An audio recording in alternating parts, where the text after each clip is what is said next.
When you got to the airport, what did you have to do when you got there? Well, we waited for the next order of what we were going to do. It was well organized. There was no confusion. Confusion, right. There was no confusion. They had everything under control. We waited for the other vets to show up. It was an assembly process. And then what we did is they took his picture, they took individual shots of all the vets. And then they gave us donuts and coffee. And then they had Andrew Sisters singing. They were like the Andrew Sisters, a younger version of them, obviously. And they sang all the songs like Boogie Woogie Bugle Boy from the 1940s of World War II for entertainment while the veterans were eating their donuts and coffee. How was it to be on a plane after you haven't been on a plane for like 20 years, at least? It's pretty exciting because there were a lot of men. I wasn't alone. There were a lot of men on there with me.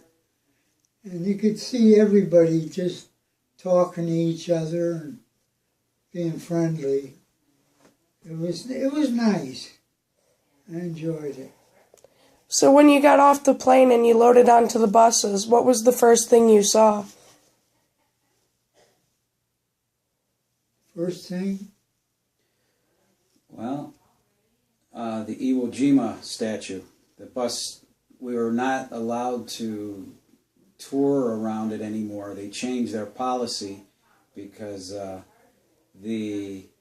the vets, the guardians were falling because they're taking pictures, and around the Iwo Jima statue is a little gully, and a lot of the guardians, which was interesting, some of the guardians, they were afraid they were going to get hurt because they weren't paying attention. So they had waterworks there? They have a water fountain in the middle, in the center of everything, and that wasn't working when we were there. But the weather was beautiful. It was like 84 degrees. We had a perfect day. Where else did you go then? We went, I hate to do this, but he's not going to remember. We went to the Lincoln Memorial next. We walked there. And then the next two steps were to go to the Vietnam Memorial and the Korean Memorial, but we didn't take that opportunity. We were exhausted. We were tired. And for lunch, what did you guys do? Did you eat in a park or? Remember, Dad? They served us sandwiches from of all places, Arby's. They were good though. Yeah, it was nice how they had that. Yeah. What did you do at the Air and Space Museum? What was the most interesting part that you saw when you went there? The whole thing was interesting. Everything was interesting.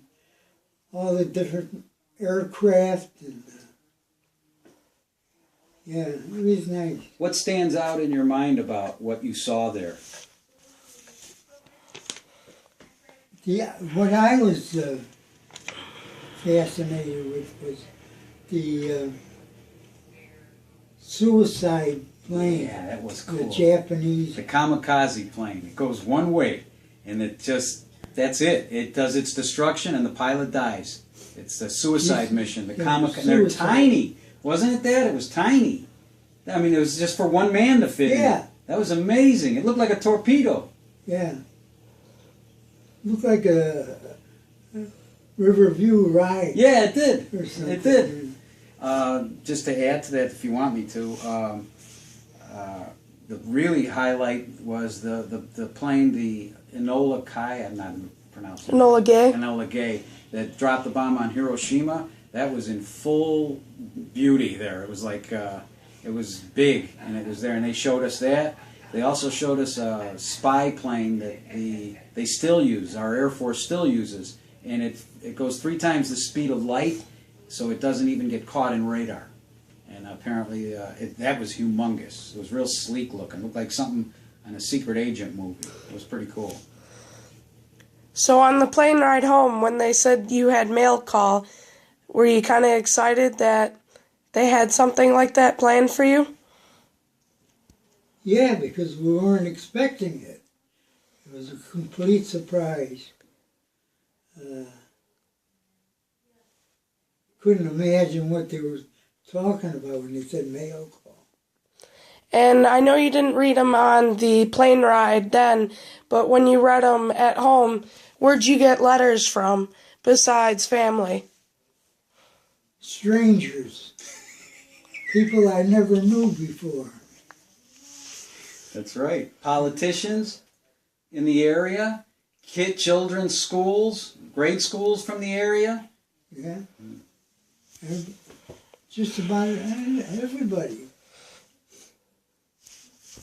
So on a different note, what was about the hardest part for you on either the traveling or getting up early in the morning or waiting for the plane or the delay, because wasn't it a 2-hour delay or 3-hour rain delay, yeah. Adam's asking you, what was the hardest part for you about this trip? That if you would do it again. Traveling with me. The time we had to get there was the hardest part. And then the delay. Yeah, and the bathroom situation was tough. Yeah.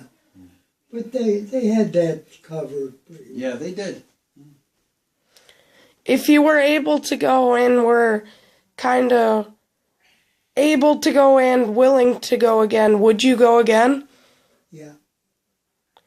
Do you feel like you could get a lot more out of it by going again? I think I would be more alert and inquisitive. Good question. Yeah. This one just, I was in shock most of the way. Yeah. So I couldn't learn everything I should have learned from the trip. But it was there. I mean, it was there for me if I wanted it. Do you feel like you got any special treatment because you were a Purple Heart veteran? I don't know. They didn't know that until near the end. You did get special attention when they noticed the Purple Heart on your hat. Yeah. You did get special attention. So Yeah, I did. that attracted a lot of attention, and it created a lot of questions from the young kids. They wanted to know how you earned that Purple Heart and where you earned it. They were very interested about that. All right, well, thank you for your time, Pa.